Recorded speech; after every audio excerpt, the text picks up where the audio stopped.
इसके लिए भी इंसाफ के लिए खड़ा होना चाहिए। हम आवाम को बेदार करने के लिए भी एक कारवां निकाल रहे हैं जनाब बैरिस्टर असदुद्दीन अवैसी साहब की क़यादत में। और इस कारवां में तशरीफ फरमा है हमारे माजिद हुसैन साहब जो MLA हैं वहाँ नामपल्ली से, और जनाब वारिस पठान साहब जो एक्स MLA हैं बम्बई से, वो भी तशरीफ फरमा है। सब लोगों का ये कारवां हम लोगों का जा रहा है। हम आवाम को बेदार कर रहे हैं कि हम मुसलसल इंसाफ की लड़ाई लड़ रहे हैं। हम चाहते हैं कि आने वाला जो विधानसभा इलेक्शन हो उसमें सेकुलर वोटों का बिखराव नहीं हो। इसकी वजह से सेकुलर वोटों को जोड़ने के लिए हमने सेकुलर अलायंस को दरख्वास्त भी दी। उन लोगों ने भी हमारी बात नहीं मानी, तो हम चाहते हैं कि उनसे भी इंसाफ किया जाए कि सेकुलरिज्म की बका की लड़ाई कौन लड़ रहा है और सेकुलर वोटों को बिखराव का जिम्मेदार कौन है। लोग इसके लिए इंसाफ करें। ये दो तरफा इंसाफ की तलब है। दरअसल हमारी जो वो है कोशिश है, हमारी हिस्सेदारी की है कि दलितों को, गरीबों को, सीमांचल के लोगों को, अक़लियतों को उसकी वाजिब हिस्सेदारी मिले। इसके लिए मैं बड़ा शुक्रगुजार हूँ अपने कौमी सदर जनाब बैरिस्टर असदुद्दीन अवैसी साहब का, जनाब वारिस पठान साहब का, जनाब भाई माजिद हुसैन साहब का, और इस कारवां को लेकर बहुत ही जिम्मेदारी के साथ अपनी जिम्मेदारी अदा करने वाले आदिल हसन एडवोकेट साहब का।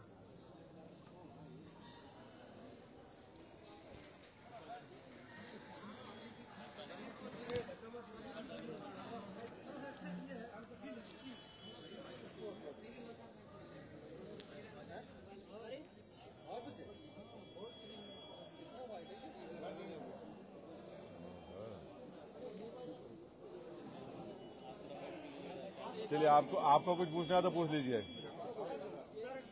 बजा करके लेटर लिख करके आप लोगों के द्वारा गठबंधन में शामिल करने की मांग की गई, इसके कोई जवाब नहीं आया। क्या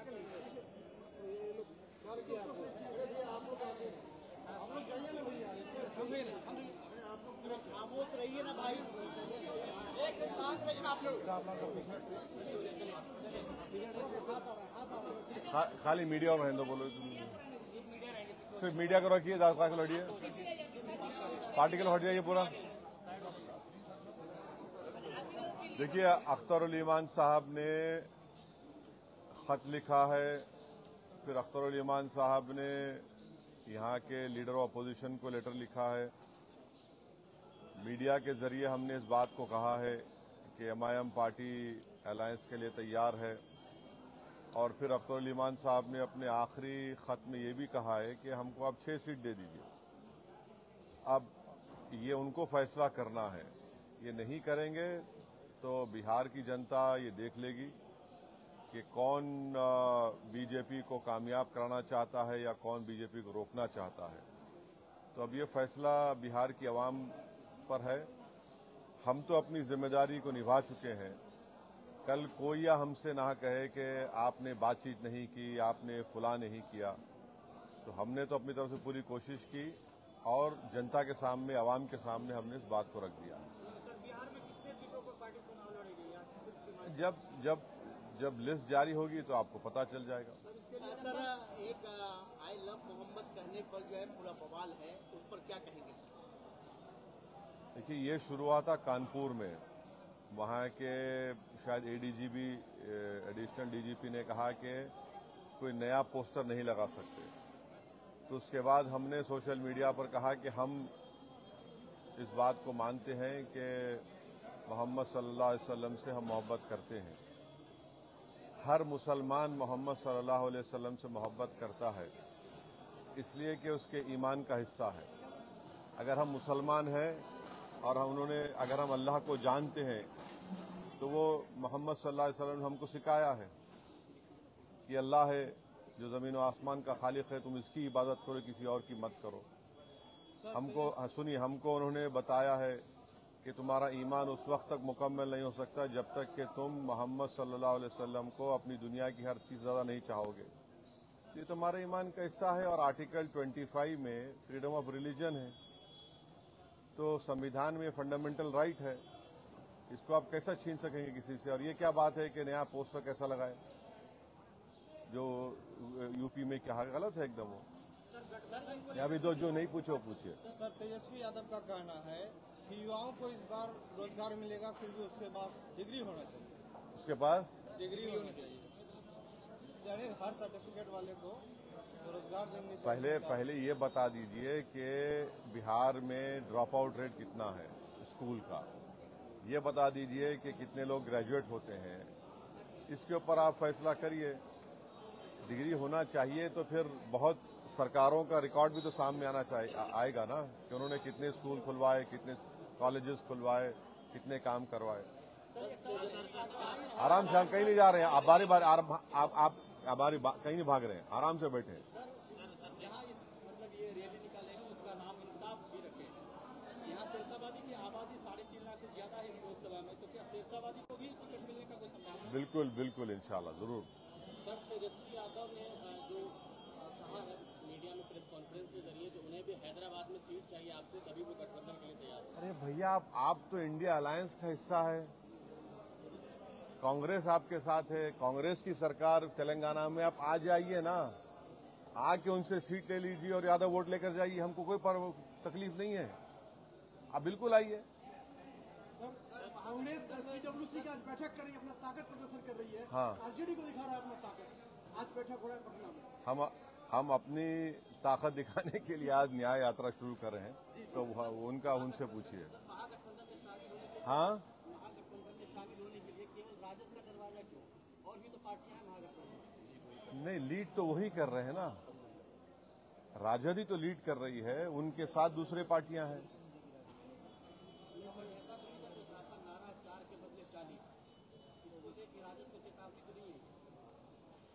अब देखिए, एक बात सुनिए, अगर आप एक बीज बोते हैं और उस बीज को जमीन में ताकतवर बनाने के लिए पूरे लोग अपना खून पसीना बहाते हैं, और जब फसल निकल कर आती है तो आप फसल को लेकर चले जाते हैं, भाग जाते हैं, आपको तकलीफ होगी नहीं होगी? तो हम अभी भी बीज बो चुके हैं, और फसल अब के बार जब निकलेगी वो यहाँ की जनता के पास ही होगी, कोई लेकर नहीं भागेगा। आरके सिंह भी उसी राह पर चल रहे हैं। क्या प्रशांत किशोर के बाद आरके सिंह भी अभी पूर्व केंद्रीय मंत्री हैं, वो आरोप लगा रहे हैं ये जदयू पर, अशोक चौधरी पर, जो 200 करोड़ कहाँ से आया।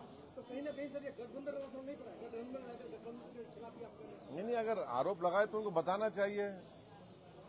सर, 2020 के चुनाव में एमआईएम अपने बदौलत 5 विधानसभा की सीट जीतने में कामयाब हुई।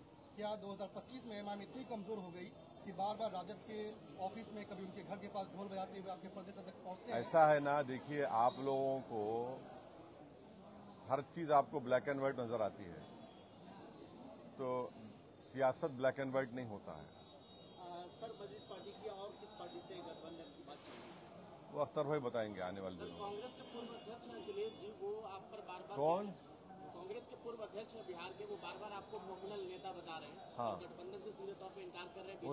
उनको उनसे पूछिए कि 2008 में जब न्यूक्लियर डील हो रही थी, पार्लियामेंट में नो कॉन्फिडेंस मोशन जब लाया गया था, तो किसने खड़े होकर उस मनमोहन सिंह की सरकार को साथ दिया था? सर, 4 के बदले 24 लाएंगे, लेकिन 6 सीट का मांग करते हैं। ऐसा तो नहीं कि जो सीट आपका चले गया वही रिकवरी करने के फेरे में। अब हम तो अपनी बात को रखे हैं, हम ये कह रहे हैं कि अगर हम 24 पे चले जाएंगे या उससे बढ़ के भी चले जाएंगे तो फिर आप बाद में हमको मत बोलिए। ये मैंने आपसे उनसे कह रहे हैं, अब उनको सोचना चाहिए। सर, क्या चौथे राउंड की गठबंधन करने आ रहे हैं? हाँ, चौथे राउंड की गठबंधन करने आ रहे हैं। चौथा स्तंभ की गठबंधन करेंगे।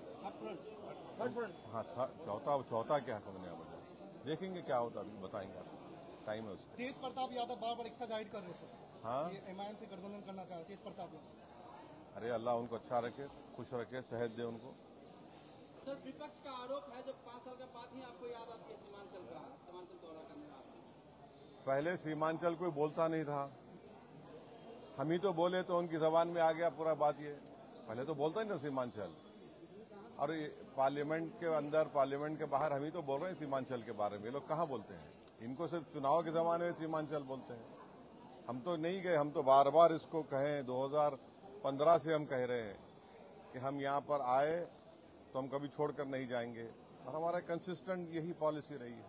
सर, पिछले विधानसभा में ओबीसी मेडिकल कॉलेज का और हॉस्पिटल का भी मतलब यहाँ पे घोषणा कर दी। कोई घोषणा नहीं हुआ था, ये सब ये जो बात लोग कर रहे हैं, हम बोले कोशिश करेंगे और कोशिश आज भी जारी है, करें कुछ ना कुछ कर सकते हैं। सवाल ये है कि जो सत्ता में है 11 साल सत्ता में रहे, उनकी भी तो अखलाकी जिम्मेदारी बनती है। एक परिवार में दो मुख्यमंत्री बन गए, कोई दूसरे पास एक मुख्यमंत्री 10 साल 12 साल रहे, उन्होंने क्या किया सीमांचल के लिए? सर महिला एक बहादुरगंज के जो आपके गद्दार विधायक थे, वो अभी एक पोस्टर फेसबुक में एक पोस्ट कर रहे हैं जो खुद को पढ़ा लिखा बता रहे हैं और आपके जो कैंडिडेट है उसको अनपढ़ बता रहे हैं। तो जो तौसीफ आलम साहब को अनपढ़ बता रहे हैं, जबकि राजद के जो मुख्यमंत्री पद के लिए वो मतलब लड़ रहे हैं, वो खुद 8 पास है, तेजस्वी यादव। क्या कहेंगे? क्या कहना क्या है आपकी? आप जो बात कही थी मैं क्या कहूँ? सर सीमांचल के बाहर सिर्फ ढाका ही चुनाव लड़ेंगे कि और भी विधानसभा? हाँ, सीमांचल के बाहर ढाका ही चुनाव लड़ेंगे कि और भी विधानसभा चुनाव लड़ेंगे? नहीं, बराबर लड़ेंगे। और कुछ है? जनता एमआईएम को वोट देती है, लेकिन उसके जीते हुए पार्टी दूसरे पार्टी में चले जाते हैं, तो सर कैसे लोग विश्वास करेंगे कि एमआईएम को वोट दे, फिर इस बार नहीं पलट जाएगी दूसरी पार्टी में? नहीं, जिन लोगों ने धोखा दिया उनके साथ जनता नहीं है। जनता ने उनको वोट नहीं दिया था, जनता ने सीमांचल और एमआईएम पार्टी को वोट दिया था। और हमारी पूरी कोशिश होगी कि अब के बार ऐसे लोगों को हम अपना उम्मीदवार कैंडिडेट बनाएंगे जो इंशाअल्लाह पूरा भरोसे पे उतरेंगे।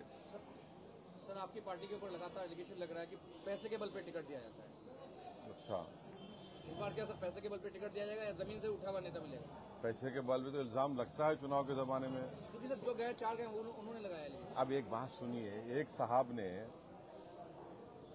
एक क्रिकेटर को ले जाकर दुबई में होटल खोली है, नाम क्या रखा? हैदराबाद बिरयानी दुकान। किससे पैसा लिया वो?